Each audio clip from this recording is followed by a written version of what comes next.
Just when I thought my life was starting to settle down a bit, I got called over to India for the first time in 5 years, stayed there for 2 weeks. Let's talk about how this trip went. First thing that happens when I get off the plane, I see someone holding a sign with my name on it.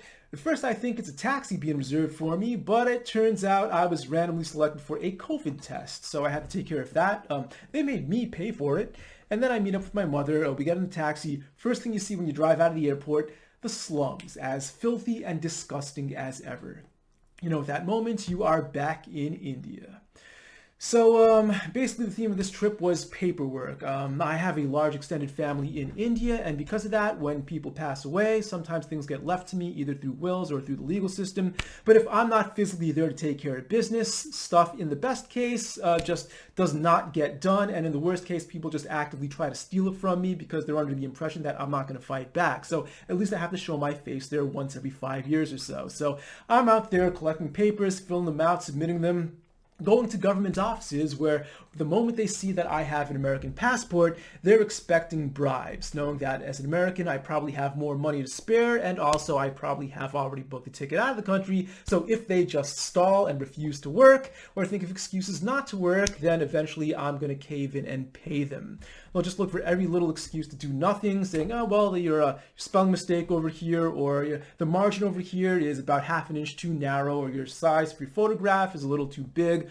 Whatever the case is, they just stall until you pay them off. That's how shit works in India. In this 2-week trip, there were basically only 2 days when I did not have a lot of paperwork to do. One day I went to a temple out in the countryside. One day I played pool with my mother's friend's son. Those two were pretty cool, but for the most part, yep, just nothing but paperwork on this trip. Now let's talk about the usual lifestyle issues I encounter whenever I go to India, this time being no exception.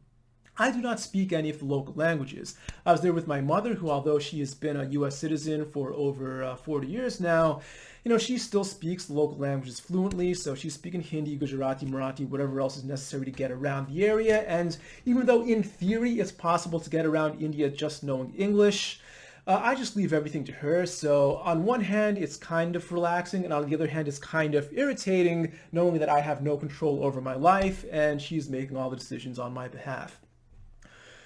Perhaps the biggest problem for me going to India, I am basically guaranteed to get sick within a week. This was no exception. Let's just say I had stomach issues for most of the trip. For the most part, I avoided eating too much or drinking too much, always choosing to err on the side of dehydration or starvation just to make sure that I would have to use restrooms as little as possible, because there's always a chance that I might have to use one when I'm out, and I just cannot take the chance of using a public restroom in India. Okay, shower time. When you're taking a shower, I don't know how widespread this is, but at least in 2 of the places I've commonly stayed at whenever I go to India, this time being no exception, you take a shower using a bucket. You fill a bucket full of water, you take a smaller cup, you splash it on you after reaching into the bucket and scooping out water. That's how you shower in India. Not exactly a pleasant experience, but once you're used to it, I guess it's not the worst thing in the world. The cars, the traffic. This time and the last time I went to India, this is something I noticed. Traffic is horrendous in Mumbai and the surrounding areas. It seems like, I guess, one of the consequences of people getting a little more money in their pockets as India advances is that people can afford cars for the first time, and the roads are completely clogged.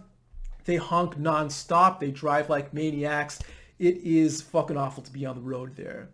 Also, I kind of noticed that Suzuki kind of dominates the Indian car market. I actually bought a Suzuki car here in Japan 3 months ago, so I guess now I am a huge stereotype. Stray dogs. I've always noticed the stray dogs in India, but recently I've been thinking about getting a dog here in Japan, perhaps not immediately, but within the next few years, and so I've noticed the dogs there more this time. They are all over the place, and when I talk about stray dogs to people, they're like, oh, you must be so scared of them. That must be terrifying. And no, it's the exact opposite. You feel so bad for them because unlike the dogs in countries where they can afford to feed them, they're not energetic. They are not... The dogs are just starving the whole time. They're lying on the sidewalk, sleeping half the time, walking around really slowly, just looking for scraps of food the rest of the time. They do not feel threatening at all. It is more depressing than anything else. And of course, I went during the monsoon season, which is the only time I've ever actually been to India. As a child, going there on my summer vacations from school, that's the longest break, so that's typically when my family would take me. As an adult, it's just been coincidental that I've only been there in the summer when it's just raining nonstop, so everything is especially filthy around this time of year. I will say there were two positives out of this trip. One is that I think I'm developing more of a taste for Indian food over time. In the past, I have not really liked Indian food, especially vegetarian food, because with non-veg, I've always felt like there's a limit to how much you can screw up meat, whereas with vegetables, there is no limit to how much you can screw that up. But this time around, I can't say I really had a bad meal as far as taste is concerned. Yes, I got sick from the food a few times, but at least taste-wise, I think I'm getting better with Indian food.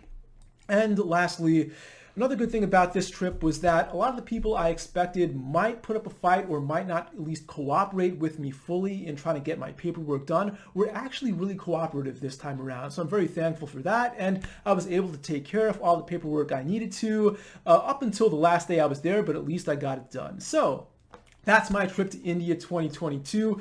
Would not recommend, but unfortunately I will probably have to go back at some time in the future, and you can expect some moderate to light India bashing then too.